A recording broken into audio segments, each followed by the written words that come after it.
Hola gente de la YouTube, les traigo un nuevo video. Bueno, en esta ocasión les puedo enseñar a usar cualquier sensor en contraparte, usando tan solo el sensor obviamente y una resistencia a manera de divisor de tensión.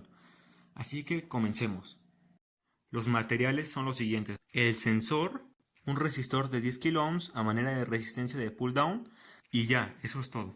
Pueden usar termistor, fotorresistencia, sensores de lluvia, etc.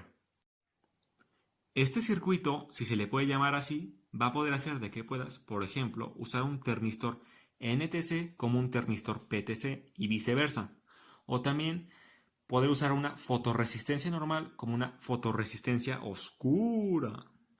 O un sensor de lluvia como un sensor de no lluvia. O cualquier cosa que se base en el efecto semiconductor. Es decir, por poner un ejemplo, el LDR está compuesto por sulfuro de cadmio, el cual disminuye su resistencia cuando incide luz o fotones en él. Esto es de manera inversamente proporcional. Es decir, mayor cantidad de fotones es igual a menor resistencia. Pero, ¿qué pasaría si nosotros quisiéramos que esta relación fuese proporcional? Es decir, mayor cantidad de fotones que inciden, mayor resistencia que tiene el componente.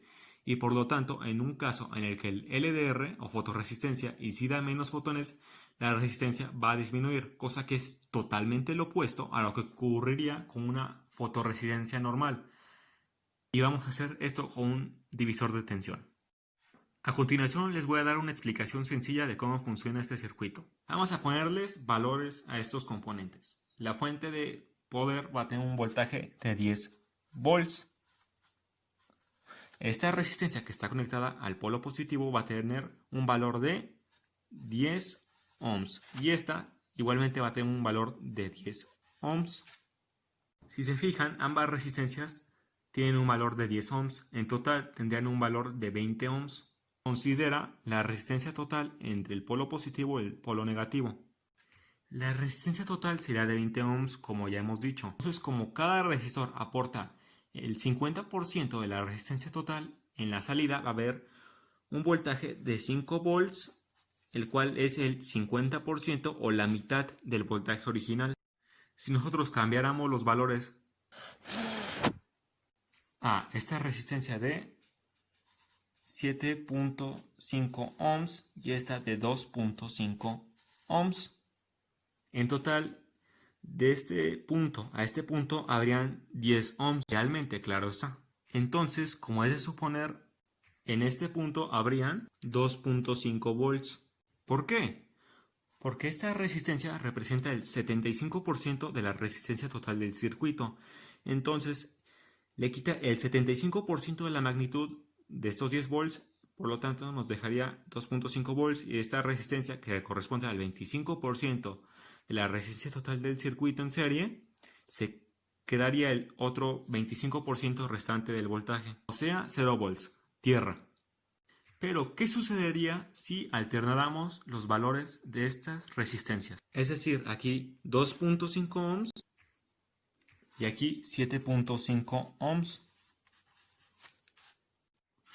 Esta resistencia que está conectada directamente al polo positivo le quitaría el 25% de su valor total de 10 volts, por lo cual aquí quedarían 7.5 volts. Y esta resistencia de 7.5 ohms, que corresponde al 75%, le quitaría los otros 7.5 volts restantes, quedando nuevamente en tierra, o 0 volts. ¿Ven cómo alternando el valor o la posición de los resistores cambia la salida de voltaje? Para este primer ejemplo vamos a utilizar dos termistores NTC, los cuales disminuyen su resistividad cuando aumenta la temperatura, ya que son de coeficiente de temperatura negativo.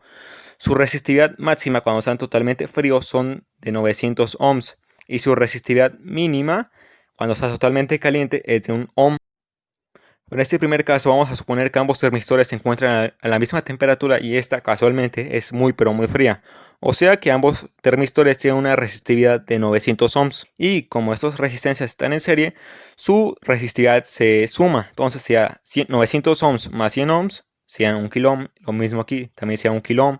Si se fijan, esta resistencia o el termistor tiene el 90% de la resistencia total y este el 10%. Lo mismo pasa con estas dos, pero al revés. Entonces, esta resistencia le quita el 10% de su energía potencial a estos 10 volts, por lo tanto aquí quedarían 9 volts. Y este termistor le quita el 90% restante, quedando tierra, como ya ha pasado antes. Y aquí este le quitaría el 90% de su diferencia de potencial y por lo tanto quedarían solo 1 volt.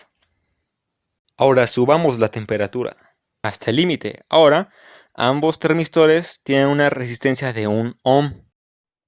Ambos contribuirían al 0.99% de la resistencia total del circuito en serie, pero nosotros lo redondearemos al 1%.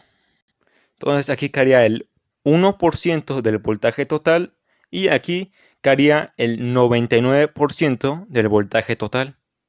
Entonces acá saldrían 0.1 volts o 100 milivolts y aquí saldrían 9.9 volts, solo cambiando la posición de ambos termistores. Y de esta manera pudimos hacer de que ambos termistores, aun que sean NTC, ese se comportó como uno PTC y este como uno NTC. Una forma de recordar esto es que ese termistor NTC, su naturaleza, como está conectado directamente al voltaje, pues sigue siendo igual. Y como este está conectado directamente a tierra, pues se invierte su naturaleza resistiva. Es un buen método para recordarlo. Lo mismo ocurriría con un LDR o fotorresistencia. Bueno, me despido haciendo una demostración de mi circuito. Este es el termistor NTC, colocado para que actúe de manera normal. Entonces cuando nosotros le pongamos el encendedor se van a encender todos estos LEDs. Ahora le vamos a poner un hielo para que se enfríe. Se bajó. Ok. Ahora lo cambio de posición para que se convierta en un termistor PTC. Ahora cuando yo le acerque el encendedor y lo prenda, se van a apagar estos LEDs. Y cuando le pongo un hielo se van a prender estos LEDs. ¡Oh! Ahora, así es como se pondría un LDR de manera normal. Como veremos, la otra pata del LDR está conectada al polo positivo y la otra resistencia está conectada al polo negativo. Entonces, cuando nosotros le pongamos luz al LDR con una lámpara, se van a prender estos LEDs, entre mayor sea la luminosidad. Y ahora vamos a hacer de que actúe en lo contrario. Como verán, apenas cambio el LDR, todos los LEDs se encienden porque mi habitación está muy iluminada, pero cuando pase la lámpara se van a apagar de manera proporcional. Espero les haya gustado este video. Si es así, denle like y díganme qué otros circuitos quieren que haga. Adiós.